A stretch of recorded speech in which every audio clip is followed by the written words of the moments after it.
Good morning students. आज हम लोग जो ऋणात्मक इंटरेक्शन है उसके अंतर्गत हम लोग विरोधी या एंटागोनिज्म अथवा प्रतिजीविता, एंटीबायोसिस और एलिलोपैथी, इसके बारे में हम पढ़ेंगे। तो विरोधी नाम से ही स्पष्ट है, जटिल उपापचयी क्रियाओं द्वारा उत्पन्न वृद्धिरोधक विषाक्त रासायनिक स्राव के द्वारा जब एक जीव दूसरे जीव की वृद्धि को पूर्ण रूप से या आंशिक रूप से रोक देता है तो उसे विरोधी या प्रतिजीविता कहते हैं। यानी एक जीव दूसरे जीव की वृद्धि को रोक दे तो क्या हो गया, इस प्रक्रिया को क्या बोलेंगे, विरोधी या प्रतिजीविता। इस तरह से अंतःक्रियाओं में कुछ में किसी जीव को भी कोई लाभ नहीं होता है। यहाँ पर जैसे बहुत से सूक्ष्म जीव हैं, यहाँ पर नाम है पेंसिलियम, क्लेडोस्पोरियम या स्ट्रेप्टोमाइसिस, फंगस हैं, अपने निकट विशेष रासायनिक पदार्थ का स्राव करते हैं। अपने पास में ही कुछ ऐसे रासायनिक पदार्थ का स्राव करेंगे कि वहाँ उगने वाले अधिकांश जीवाणु और कवक की वृद्धि अच्छे से न हो पाए या एकदम रुक जाए, कुछ भी हो सकता है। तो कुछ और दूसरी बात यह है कि कुछ पौधों द्वारा एलर्जिक रसायन का भी स्राव होता है। तो जो स्पर्धी पौधों की वृद्धि को रोकने या मारने में सक्षम होता है, ऐसे रसायन का ये स्राव करेंगे जो एलर्जिक हो, जो दूसरे पौधों के लिए अनुकूल न हो। तो ये बातें होती हैं उनके अंदर। अब दूसरा नेक्स्ट है इसमें, ये देखिए,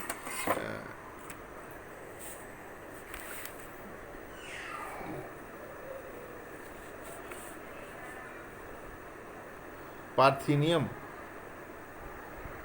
हिस्टीरोफोरस, इसको गाजर घास के नाम से भी जानते हैं। गाजर घास के नाम से बहुत लोग जानते हैं इसको।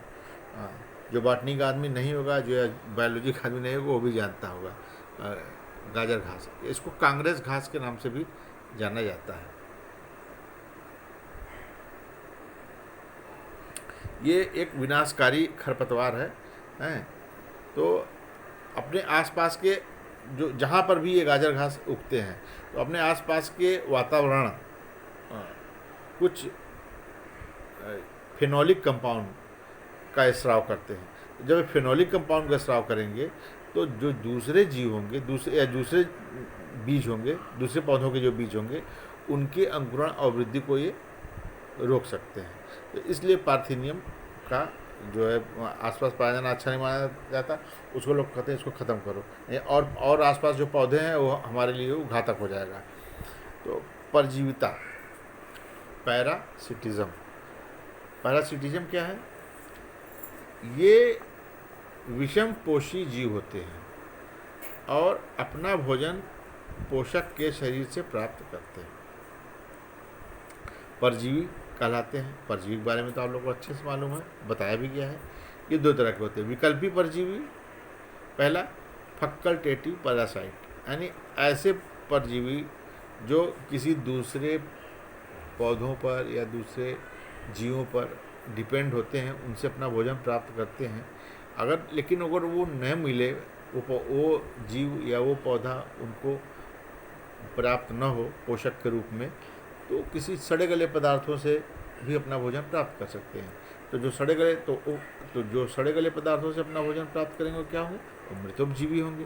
तो जो विशेष परिस्थिति में परजीवी बन जाते हैं, जो फंजाई है, बैक्टीरिया है, इसके उदाहरण।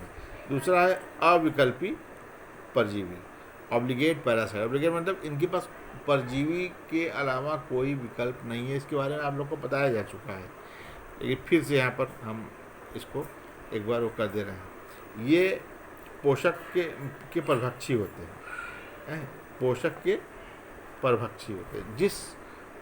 जिस पौधे या जिस जीव पर ये डिपेंड होते हैं उसी से ही अपना भोजन लेंगे और कहीं से नहीं, और कोई इनके पास विकल्प नहीं होता। अब यहाँ पर पौधों में पूर्ण तना परजीवी, उस पौधे का नाम बताइए। देख, जो पूर्ण तना परजीवी पौधे का नाम क्या है? कसकुटा। कसकुटा, कसकुटा, कसकुटा है पूर्ण तना परजीवी। आंशिक तना परजीवी क्या है? विस्कम, विस्कम आंशिक तना परजीवी है। विस्कम आंशिक तना परजीवी है। या लारंथस आंशिक तना परजीवी है यहाँ पर, ठीक है। तो पूर्ण तना परजीवी कसकुटा है, कसकुटा होगा, टी, कसकुटा, कसकुटा टी, ये है ना, ये यहाँ पर ये कसकुटा टी। तो आंशिक तना परजीवी क्या है? Viscum and Loranthus. ये आपसे पूछा जा सकता है एक एक नंबर के प्रश्नों में, और कंपटीशन में तो और पूछिए मत, और अच्छे ढंग से इम्पॉर्टेंट है, बहुत बढ़िया है, क्वेश्चन आता है इससे। तो पूर्ण परजीवी जड़ किस पौधे का होता है? ऐसा जड़ जो पूर्ण परजीवी हो, रेफ्लेसिया और ओरोब्रैंकी। आंशिक जड़ परजीवी पौधा सैंटलम एल्बम। सैंटलम एल्बम किसका बॉटनिकल नेम है? सैंटलम एल्बम चंदन का बॉटनिकल नेम है। तो चंदन का जो जड़ होगा वो आंशिक जड़ परजीवी हो सकता है।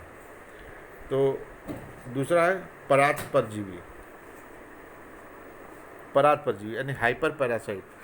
यानी हाइपर पैरासाइट किसे कहते हैं? अन्य परजीवियों पर परजीविता का स्वभाव प्रदर्शित करते हैं। जो यानी हाइपर पैरासाइट पोषण के लिए पैरासाइट पर निर्भर करते हैं।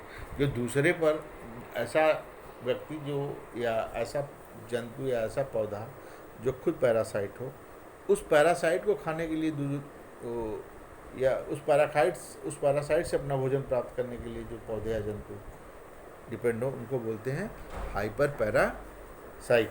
हाइपर पैरासाइट हो गया। तो दूसरी बात अब आता है यहाँ पर,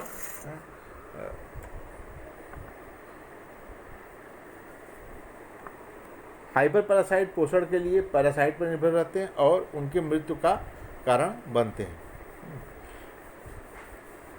तो ये परभक्षण का एक उदाहरण हो गया यहाँ पर। अब चौथा है लास्ट, एमेंसेलिज्म।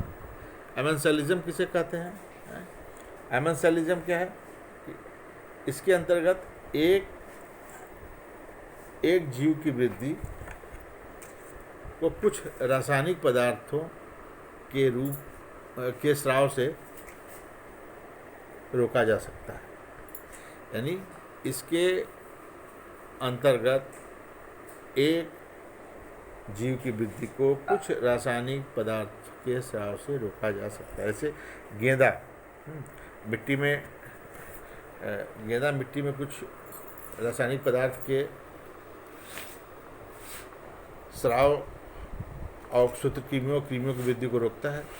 गेंदा पौधा मिट्टी को रासायनिक पदार्थ को स्राव कर देगा, जो सूत्रकृमि होंगे और कृमि होंगी, जंतु, इनकी वृद्धि को रोकेगा। क्लोरेला वुल्गैरिस क्लोरेलिन नामक एंटीबायोटिक का स्राव करता है। तो यह स्राव बहुत से शैवालों एवं कॉकों के लिए विष का कार्य करता है। तो ये उनकी वृद्धि को रोक सकता है। स्फैगनम, इसको पिट मांस के नाम से जाना जाता है, इसका स्राव दूसरे मांस और लीवर वर्ट्स की वृद्धि और उसके स्थापन को रोकता है, उसको प्रभावित करता है। एमेंसेलिज्म अंतर्जातीय स्पर्धा का एक उदाहरण भी है। अंतर्जातीय स्पर्धा का यानी कि एमेंसेलिज्म में एक जाति को हानि होती है, परंतु दूसरी जाति को इस प्रकार की अंतःक्रिया में न हानि होती है और न कोई लाभ होता है। तो ये, लेकिन हानि एक को अवश्य होगी, उसको अब वो एंटीबायोटिक सिक्रेट करता है, उसको उससे कोई हानि लाभ नहीं हो रहा, लेकिन उसके आसपास जो जीव हैं, जो उसके आसपास जो पौधे हैं, उसको हानि या लाभ हो रहा है।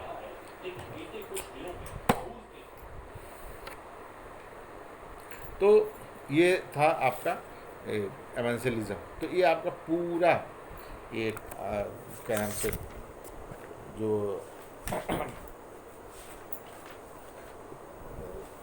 समष्टियों के बीच अंतर क्रियाएँ हैं वो आपका कंप्लीट हुआ। इंटरेक्शन विद इन पॉपुलेशन जो अंतर क्रियाएँ थी वो ख़त्म हुआ।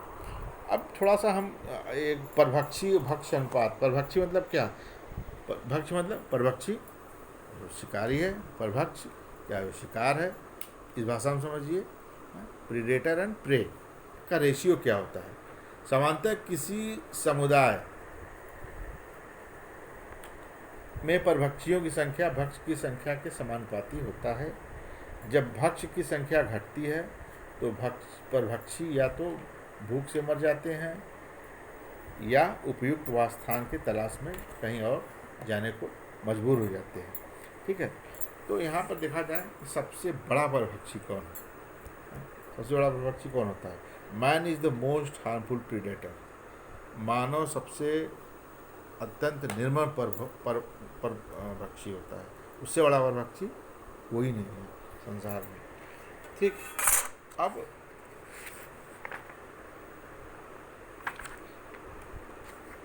आज के लिए बस इतना। अब नेक्स्ट टॉपिक हम लोग अगले टर्म को स्टडी करेंगे। तब तक के लिए good day, have a good day.